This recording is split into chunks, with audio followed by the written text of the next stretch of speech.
Кухня в нашей Сталинке всегда казалась мне сердцем дома, его тихой и самой надежной гаванью. Высокие 4-метровые потолки с тяжелой лепниной, которую мы с Колей когда-то, в далеком 75-м, бережно очищали от слоев старой побелки маленькими шпателями, сейчас словно стали еще выше, отдаляя меня от реальности. Тяжелые дубовые двери с потемневшими латунными ручками, которые Николай привез из командировки в Ленинград, и широкие подоконники, на которых в 3 ряда теснилась моя рассада в старых баночках из-под майонеза. Все это было частью моей долгой, порой трудной, но честной жизни. Я смотрела на эти стены и вспоминала, как мы въезжали сюда. Тогда, в конце 70-х, этот дом казался дворцом. После 5 лет в общежитии барачного типа, где на 30 семей была одна плита и вечная очередь в умывальник, собственная кухня площадью в 12 метров казалась несбыточной мечтой. Николай тогда работал ведущим инженером, пропадал на заводе сутками, горел своим делом. Он буквально выгрыз эту квартиру своим трудом, своими рационализаторскими предложениями, которые сэкономили государству миллионы. И вот теперь, спустя почти 50 лет, плоды его труда стали предметом торга для тех, кто не забил в этой жизни ни одного гвоздя. Но в то утро солнце, пробиваясь сквозь пожелтевшие тюлевые занавески, высвечивало каждую пылинку в воздухе, словно обнажая то, как зыбко на самом деле мое спокойствие. Я стояла у плиты и механически помешивала ложкой суп в старой эмалированной кастрюле, хотя он уже давно был готов. Мне просто нужно было чем-то занять руки, чтобы они не дрожали, чтобы не смотреть на них, на моего сына Дмитрия и его жену Светлану. Дима стоял у окна, прислонившись плечом к откосу и скрестив руки на груди. В его тяжелом, исподлобья взгляде я с горячей узнавала упрямство его покойного отца, Николая, но, увы, без той врожденной доброты и мудрости, что всегда светилась в глазах мужа. Николай никогда не повышал голос, он умел убеждать тишиной. Дмитрий же, напротив, словно пытался заполнить своей агрессией все пространство комнаты. Светлана сидела за столом, демонстративно барабаня ухоженными ногтями по старой льняной скатерти с вышивкой, моим приданым, которое я берегла еще с молодости. В ее глазах, как и всегда, читался тот самый холодный, почти хирургический расчет. За 15 лет их брака я так и не смогла привыкнуть к этому выражению лица, с которым обычно смотрят на ценник в магазине, выбирая товар подешевле, а не на живого человека, ставшего тебе семьей. «Мам, ну сколько можно жевать одну и ту же жвачку?» «Мы же не в детском саду», — голос Дмитрия прозвучал резко, в нем отчетливо звенели нотки раздражения, которые он уже даже не считал нужным скрывать за маской вежливости. Мы же все обсудили еще на прошлой неделе. Деньги нужны сейчас, буквально вчера. Это вопрос нашего выживания, если хочешь знать. И будущего Ани.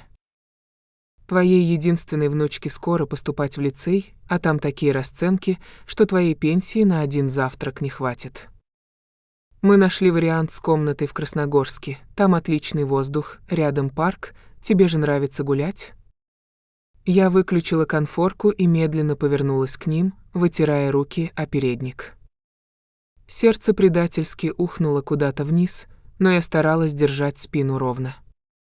«Какое выживание, Дима?»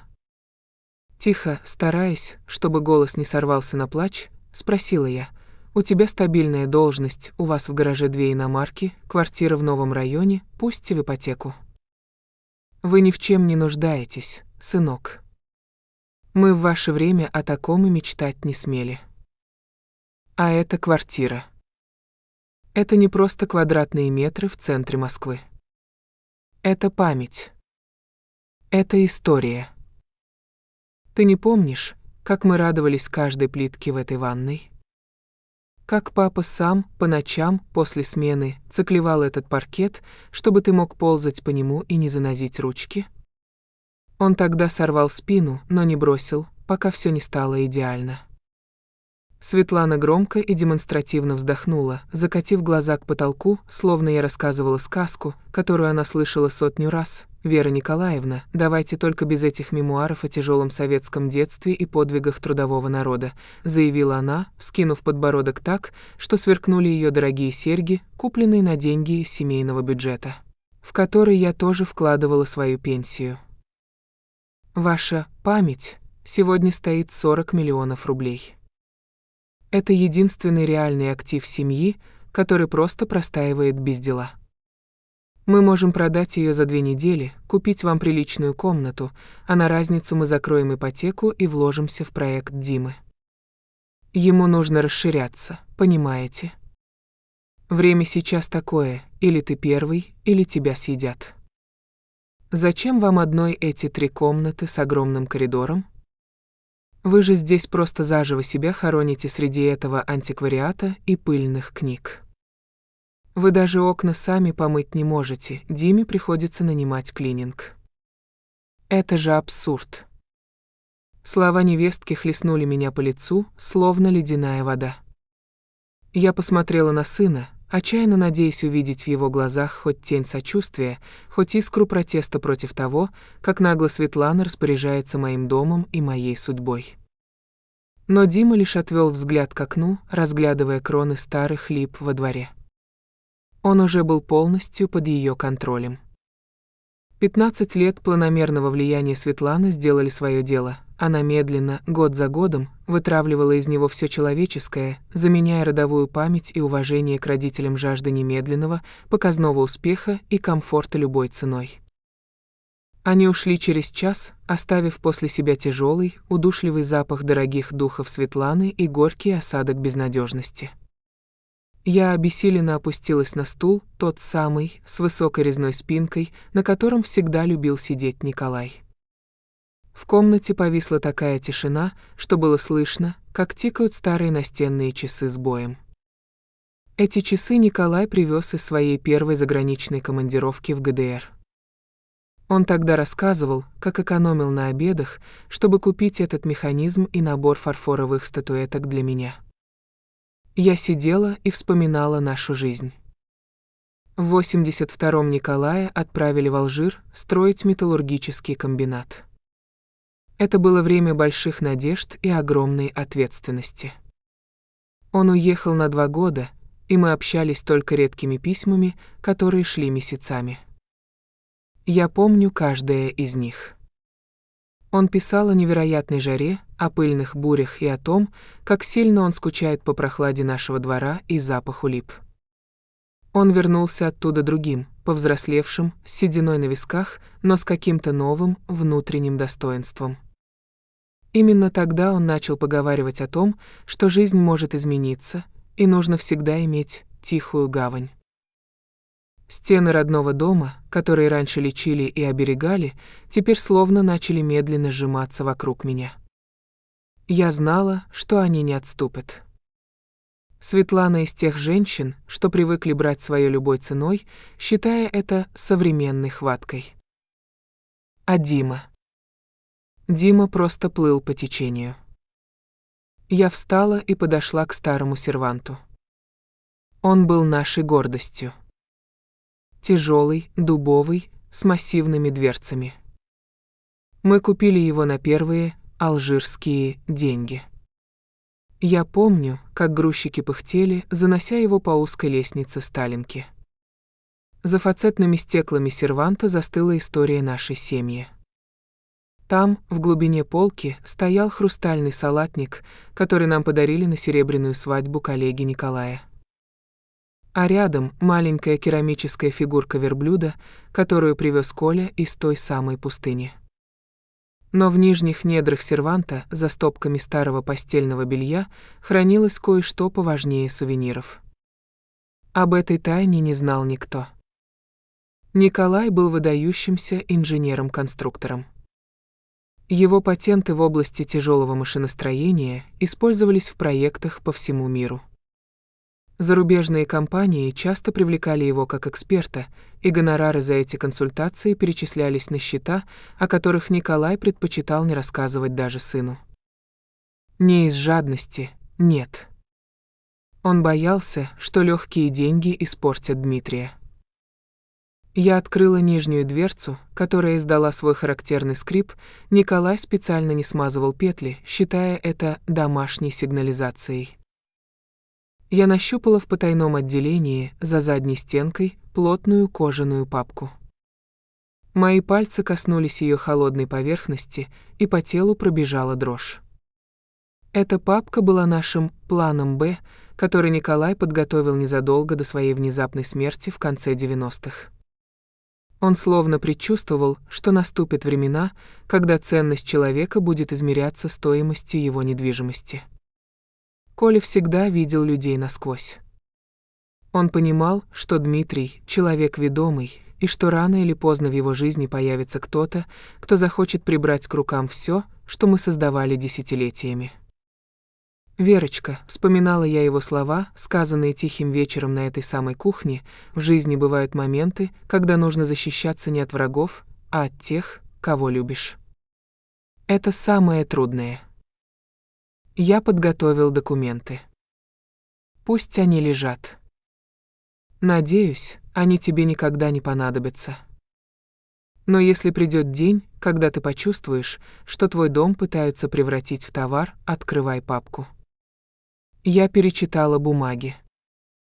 Внутри были не только свидетельства о собственности, но и подробные инструкции, заверенные международными адвокатами. Николай создал трастовый фонд на имя нашей внучки Ани, но доступ к нему был обставлен жесткими условиями. Главным из них было мое благополучие. Если я покидала эту квартиру не по своей воле или если условия моей жизни ухудшались, фонд замораживался навсегда. Это был гениальный ход шахматиста, который просчитал партию на 20 ходов вперед. Следующая неделя превратилась в изнурительную психологическую войну. Светлана и Дмитрий действовали по заранее намеченному плану.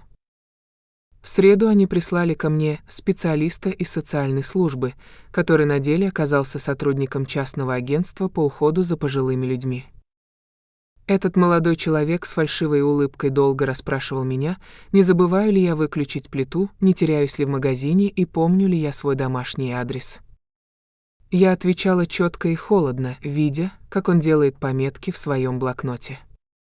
Они готовили почву для того, чтобы объявить меня недееспособной. Это было так низко и подло, что у меня перехватывало дыхание. Мой собственный сын, которого я лечила от ангин, которому собирала портфели, за которого молилась ночами, когда он задерживался с друзьями, теперь он молча соглашался с тем, чтобы мать выставили сумасшедшей ради выгоды. В четверг я вышла на лестничную клетку и столкнулась с моей давней соседкой, Марией Степановной. Мы дружили домами 30 лет. «Верочка, что происходит?» Шепотом спросила она, оглядываясь. «Видела вчера твоего Диму со Светланой. Они с каким-то мужчиной в галстуке по двору ходили, на твои окна показывали». Света громко так говорила: «Тут мы перепланировку сделаем, эту стену снесем». «Ты что, переезжать собралась?» Я почувствовала, как земля уходит из-под ног. Они уже делили шкуру неубитого медведя. Они уже сносили стены в моем доме, пока я еще в нем жила. «Нет, Степановна», — твердо ответила я, — «никуда я не собираюсь». Это они так мечтают вслух. Вечером того же дня Дмитрий приехал один. Он зашел на кухню, сел на стул и долго молчал, глядя в пол. Я видела, что ему не по себе, что остатки совести еще подают голос где-то глубоко внутри. «Мам, ну пойми ты нас», — наконец выдавил он.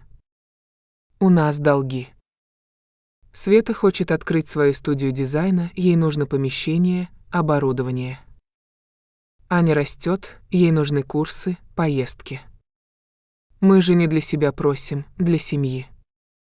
Эта квартира — балласт. Она тянет нас вниз. Ты живешь прошлым, а нужно думать о будущем.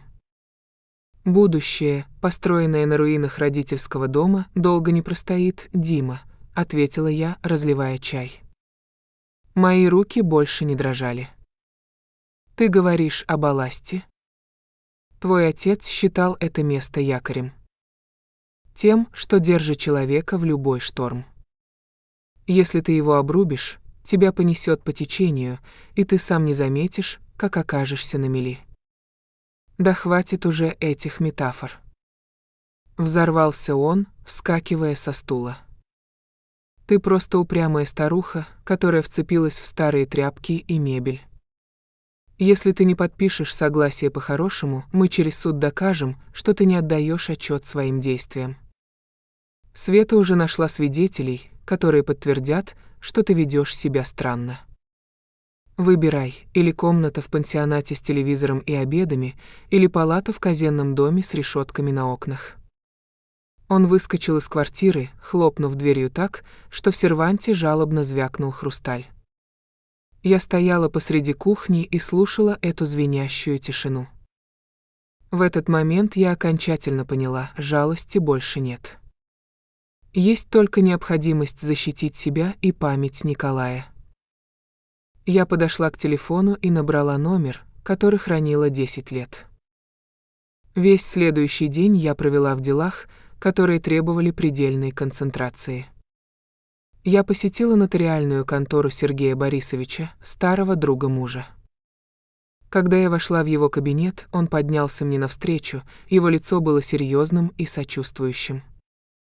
«Вера Николаевна, я до последнего надеялся, что этот пакет документов нам не понадобится», — сказал он, усаживая меня в кресло.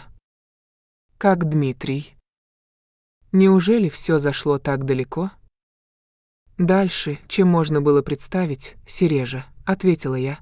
«Они угрожают мне судом и лечебницей». Сергей Борисович покачал головой и открыл сейф. Николай был мудрым человеком. Он предвидел такой сценарий еще в 95-м. Мы тогда долго сидели над этими пунктами.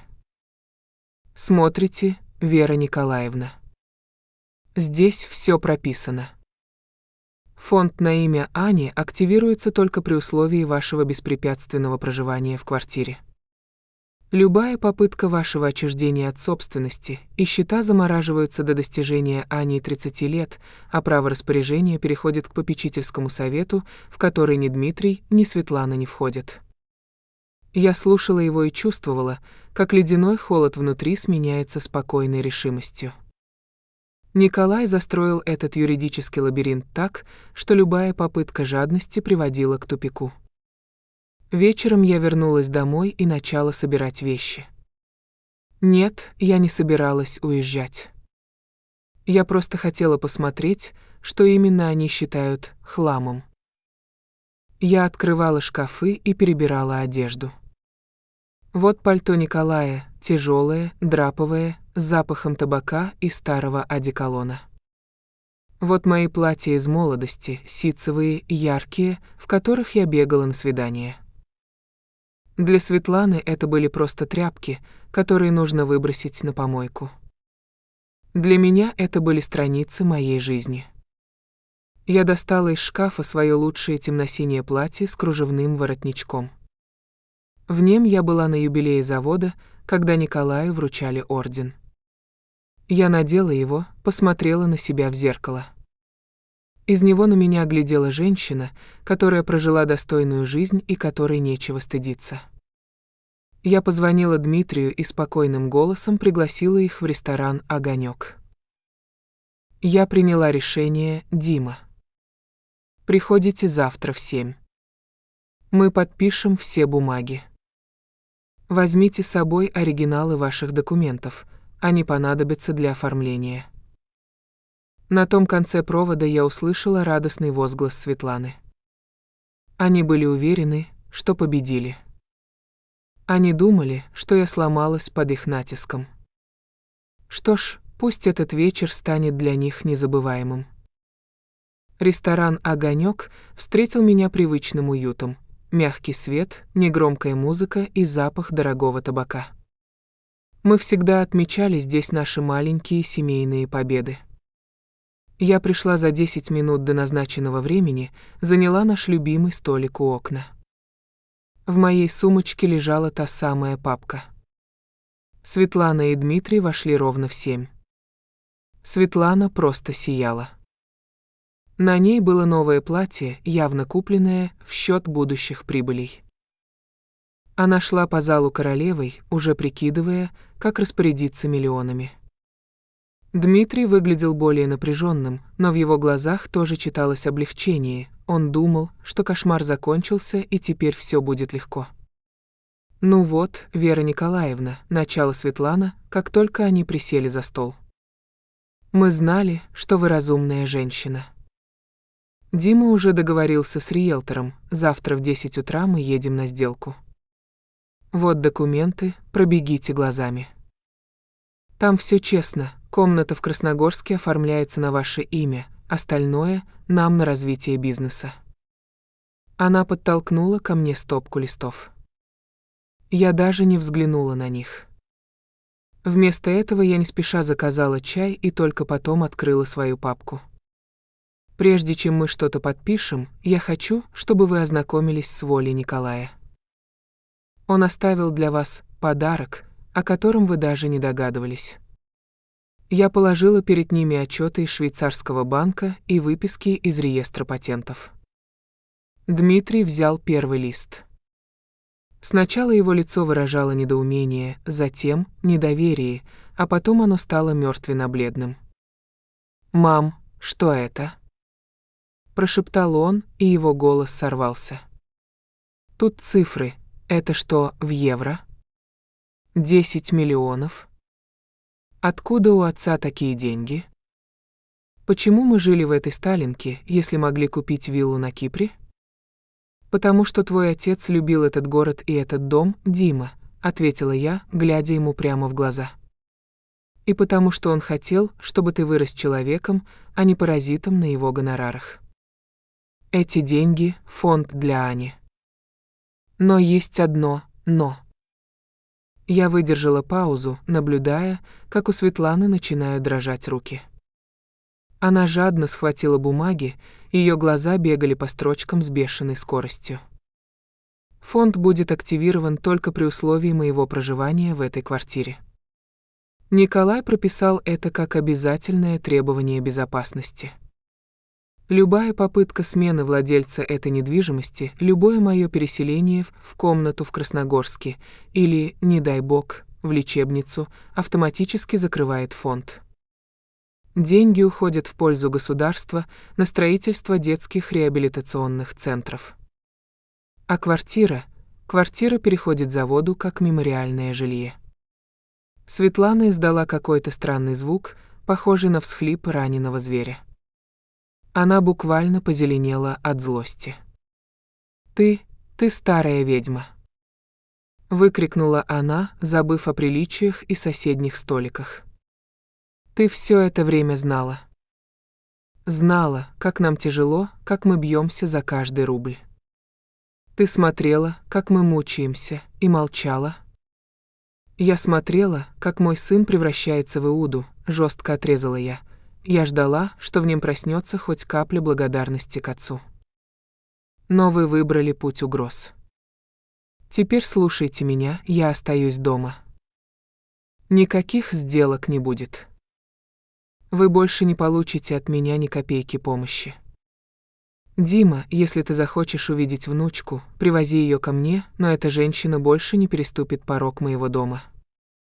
А если я еще раз услышу о суде, Сергей Борисович немедленно запустит процедуру передачи всех денег государству. Вы останетесь у разбитого корыта со своими ипотеками и амбициями». Дима сидел, закрыв лицо руками. Его плечи подрагивали, кажется, он плакал. Светлана вскочила, опрокинув бокал с вином. Красное пятно растеклось по белой скатерти, как кровь.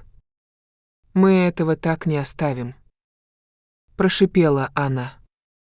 «Мы найдем адвокатов. Мы докажем, что это фальшивка». «Ищите, Света», — улыбнулась я. Николай всегда строил навека. Его чертежи не падали, и его юридические схемы тоже не обрушатся. Я встала, подхватила сумочку и вышла из ресторана. Ночной воздух был свежим и удивительно прозрачным. Я шла по Москве мимо домов с высокими окнами и чувствовала себя так, словно с моих плеч сняли тяжелую бетонную плиту. Я возвращалась домой. В свою Сталинку. В свою жизнь.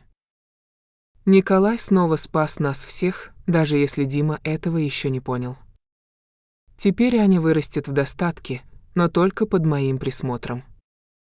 Мой дом снова стал моей крепостью.